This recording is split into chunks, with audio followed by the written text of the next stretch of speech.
seandainya tadi itu tidak terpenuhi, cari jalan keluarnya. Makanya perlu adanya komunikasi antara guru sama walimu biar sinkron. Kenapa? Nanti alasan anak kita tanya sama orang tuanya, apa iya anaknya seperti ini? Nah, nanti baru cari jalan keluar. Kalau sudah ketemu jalan keluarnya, insya Allah anak itu dengan sendirinya. Kalau sudah yang 5 tadi terpenuhi, dia akan mau belajar lagi, enggak malas lagi. PR yang selanjutnya mungkin dikerja setelah harapan kita. Ada pertanyaan nih? Ibu-ibu ada pertanyaan nggak nih? Tentang kebutuhan hidup? Ya? Jadi kalau anak-anak mau dari sekolah maupun di rumah, kalau masih kalau anak itu melakukan hal yang melanggar keyakinan di rumah ibu, jangan langsung dimarah, jangan dulu langsung dikasih hukuman, tapi tanya dulu kenapa alasannya. Ya, kenapa? Kenapa harus kayak gitu anak-anak aku? Iya, betul. Anak-anak tapi harus kita jaga mental sama psikolog anak. Karena sebenarnya tanpa kita ketahui Bu, entah itu kita mencari motivasi penghargaan, entah itu ada hukuman, itu ternyata membawa efek ke anak kitanya.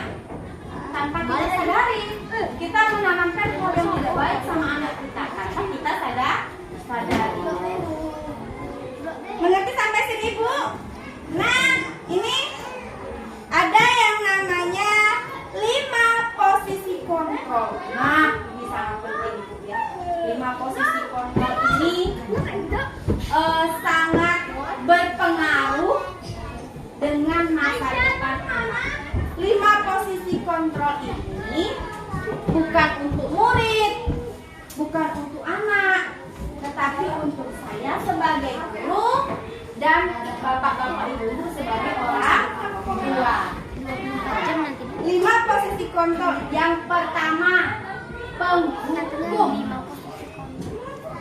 Penghukum ini ibu sangat berbahaya, hati-hati. Jangan sampai kita melakukan hal seperti ini. Saya sebelum belajar ini saya melakukan ini, ya, saya melakukan. Nah, tapi untuk kedepannya saya belajar tidak akan melakukan itu. Nah, penghukum itu dengan nada kasar. Kamu tidak mengerjakan PR. Sudah tahu mau dipukulkan adik kamu tidak. Keliling lapangan 15 kali. Dengan nada nunjuk-nunjuk, dengan nada pententengan, nadanya keras, suruh anak lari sampai 10 kali karena tidak mengerjakan PR, atau suruh hormat bendera setengah hari, itu berbahaya bagi anak. Anak itu ya disuruh lari ya lari, tapi dalam hatinya dongkolnya minta ampun, malunya minta ampun dilihat orang sekelas. Itu dalam hati anak itu pasti ada rasa benci sama gurunya. Bahkan yang lebih fatal ada nanti dendam sama gurunya. Nah, itu efeknya kepada anak. Nanti anak itu mudah balas dendam, mau ditanamkan awas ya.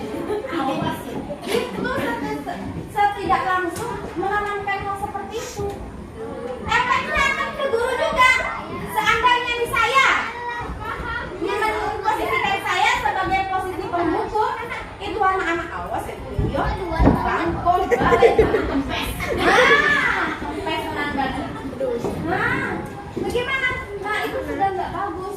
Kena fisiknya anak, mentalnya juga anak, apalagi kalau sudah Masih ada Bu guru kayak gitu. masih ada ya? Oh, mudah-mudahan tidak ada ya ibu-ibu ya. Mudah-mudahan di keluarga kita tidak ada yang seperti itu. Hah? Yang dulu komen ya. Sudah merasa terjaga, sudah merupakan saya lah.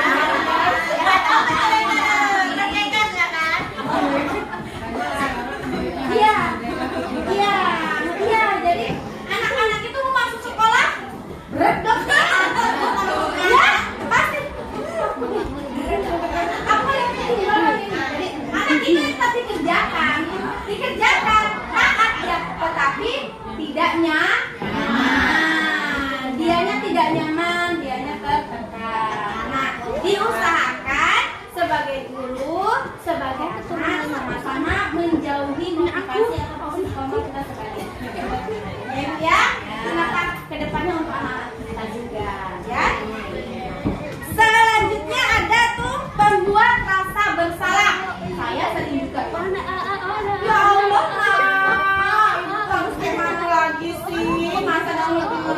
sudah ngoceh loh nak. Kamu tuh mau jadi apa? Kamu kasihan gak sama ibu kamu? Jajan kamu loh, setiap hari dikasih tapi kan nilai kamu ke nol.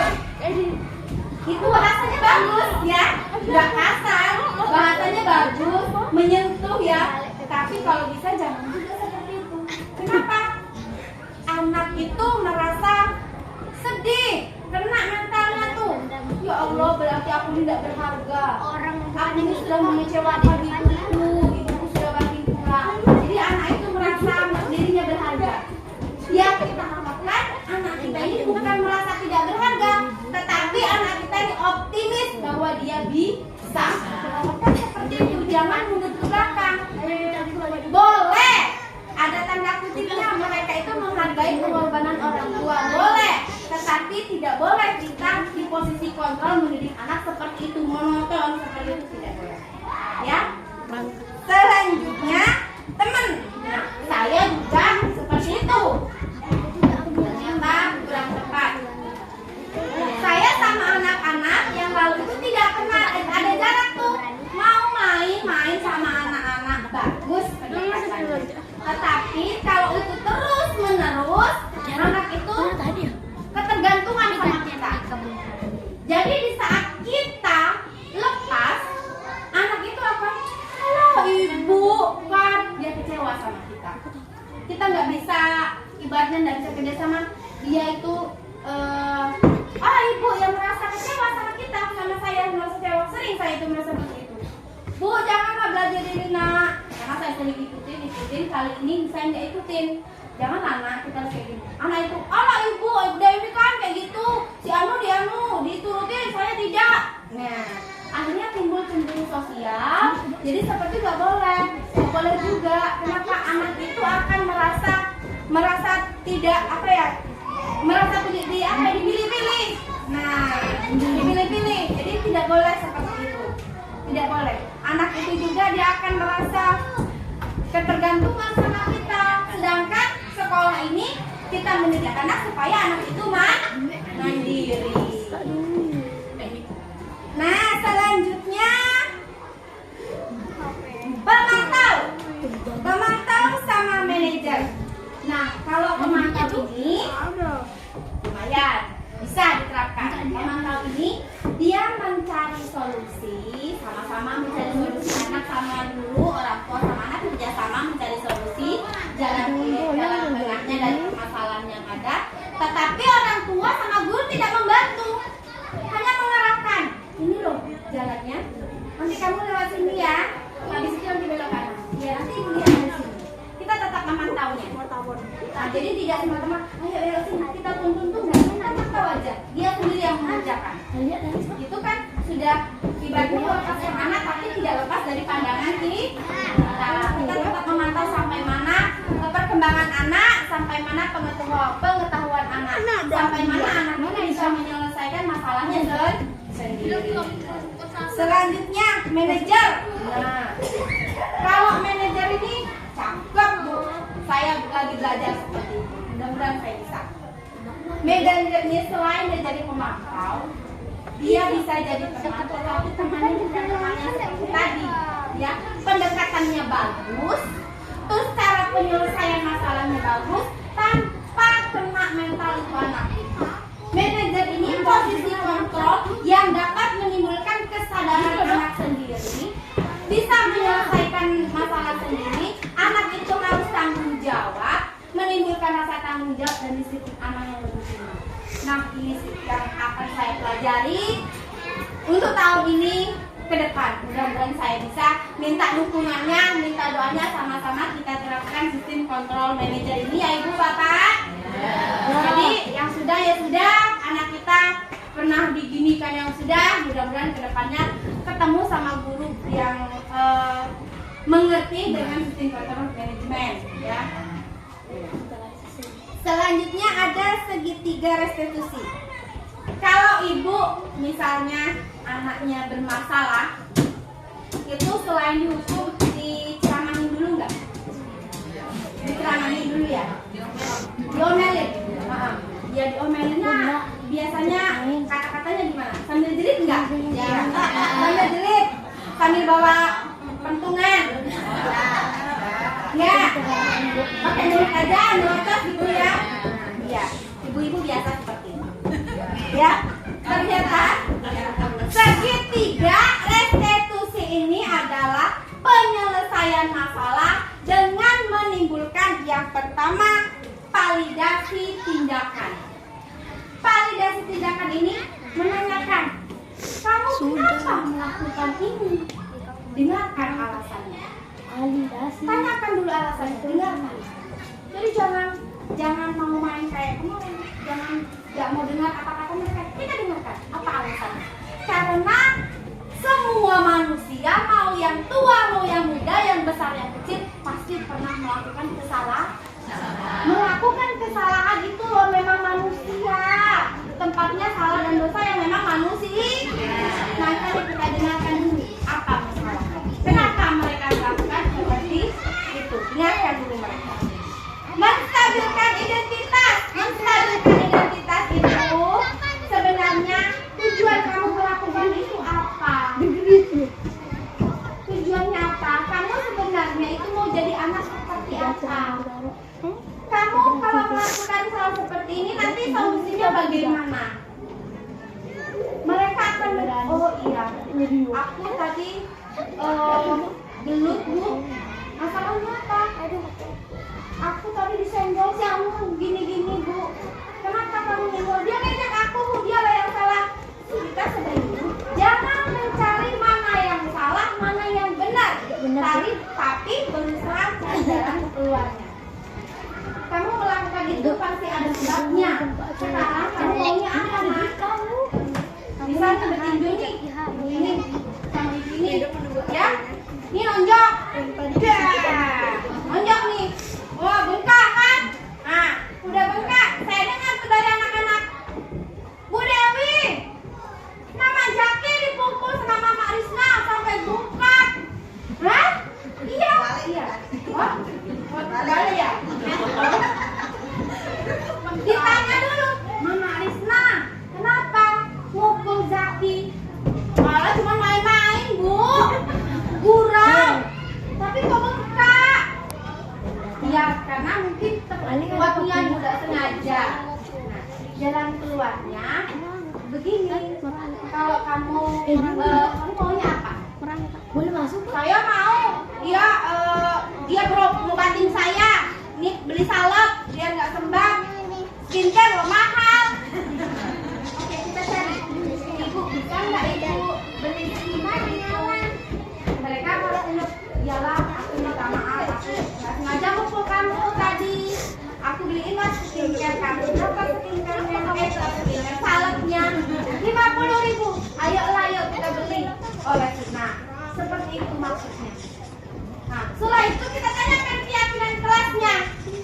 Kamu tahu nggak perbuatan kamu ini Mama Arisna melanggar keyakinan kelas yang sudah kita sepakati? Iya Bu, keyakinan kelas apa yang kamu langgar? Tidak menghargai orang lain.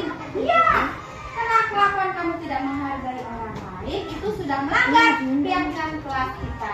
Jadi untuk kedepannya jangan lagi seperti itu.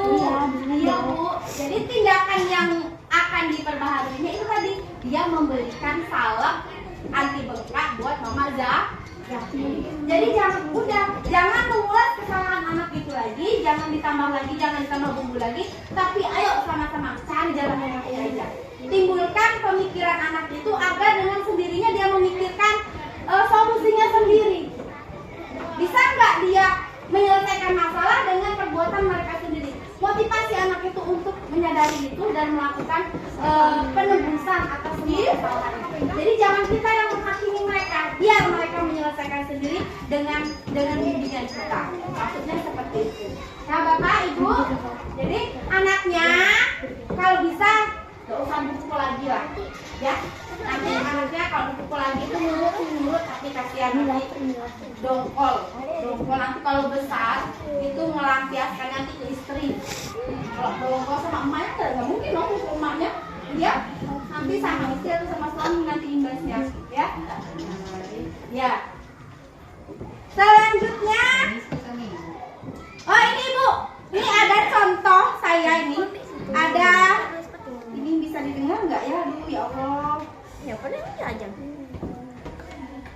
Bisa dengar nggak? Ini ada contoh saya melaksanakan tindakan kelas.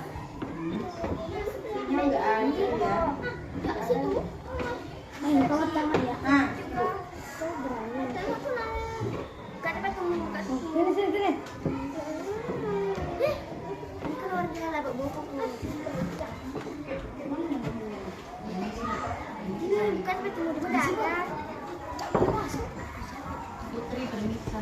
Sini, masuk.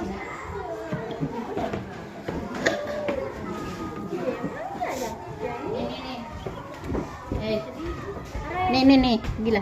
Nih.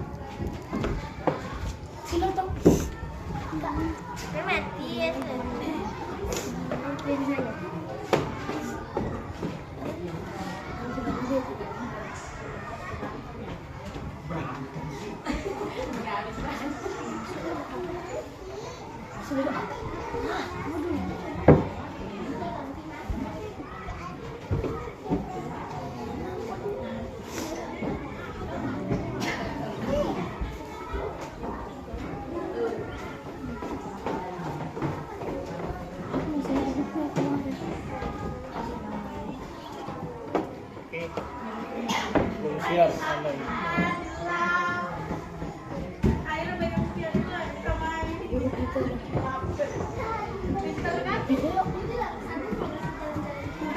Kenapa dia menurun? Memang kayak gini dia dari tadi. Awas jatuh. Belok lagi aja. Nah, di sini masalahnya ini kemarin si Serina itu alumni sini, dia itu numpahkan es ke bajunya sendiri, bukan ke orang lain. Tetapi dia mengucapkan kalimat kata-kata yang tidak patut. Kalau sekarang kan anak-anak kesenggol sedikit ngomongnya, maaf ya, kasar. Terus sebenarnya enggak harus diucapkan sama anak-anak ya. Nah, anak-anak sekarang itu pengaruh, kalau saya lihat itu dari game aja itu sudah kalimat kaki 4 itu diplesetkan ya. Nah, jadi anak-anak tuh meniru seperti itu. Jadi dia itu mengatakan hal yang tidak patut saat es krimnya itu jatuh. Kawannya malu. Kalau saya kan kemarin, kalau anak yang ngomong enggak waktu di sini kemarin kelas 6, kalau anak itu ngomongnya patut, saya suruh istighfar tuh dari jalan. Anak kelas 5 tuh saksi. Tuh sampai sana jalan sampai ucap astagfirullahaladzim, astagfirullah, tuh jalannya jalan pondok. Jadi saya ucap istighfar itu. Nah, langsung saya terapkan, karena saya sudah belajar mengenai segitiga restitusi, saya coba terapkan. Saya bilang, kamu tadi mengatakan hal tidak patut ya Serina. Iya Bu. Kenapa? Alasan kamu kenapa mengatakan hal seperti itu? Saya nggak sengaja numpahkan es krim ke bajunya. Apa tidak ada kata-kata yang lebih baik yang bisa diucapkan selain kata-kata itu di saat hal lagi keadaan seperti itu? Banyak lah itu kata-katanya. Pas jatuh ke sini kan bisa astagfirullah, kan bisa tuh. Ya Allah, bisa. Ya ampun, aduh, paling tidak alamat baju. Nah, bisa. Ini kok ngomongnya alhamdulillah. Maaf ya Bu. Iya, silakan. Segala maaf. Iya. Itu binatang ternak keluar semua. Makanya karena esnya basahin baju, itu binatang ternak keluar semua. Yang kebanyakan keluar, ya, itu nggak seharusnya. Jadi saya bilang, apa tidak ada kata-kata yang lebih pantas kamu ucapkan di saat seperti itu? Ada Bu, bisa toh berikan contoh sama Ibu. Dia sendiri yang bisa, yang bilang ada Bu. Apa contohnya? Istighfar Bu, aduh Bu, iya. Dia sendiri yang bisa menyelesaikan itu. Jadi lain kali kalau bisa seperti itu, jangan bilang yang tidak, tapi ucapkanlah hal-hal yang baik. Terus berikan dia penguatan bahwa kata-kata yang kita lontarkan itu merupakan dosa. Jadi buat ada penguatan kepada mereka supaya mereka tidak melakukan hal seperti itu. Keyakinan itu dikuatkan lagi. Oh iya, kalau aku ngomong yang jelek, nanti itu doa aku, berarti aku nanti bisa seperti yang aku sebutkan dong.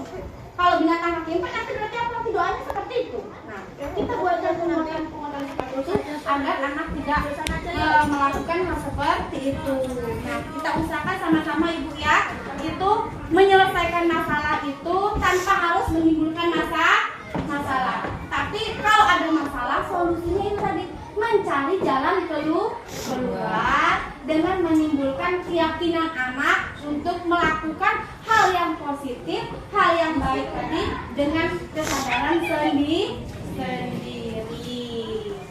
Ada pertanyaan ibu sampai di sini tentang anak-anak kita?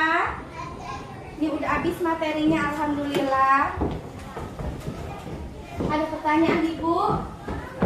Nah, untuk berapa menit sudah sayang? Gak tahu. Hah? Gak tahu. Nggak tahu ya. Jadi begini ibu.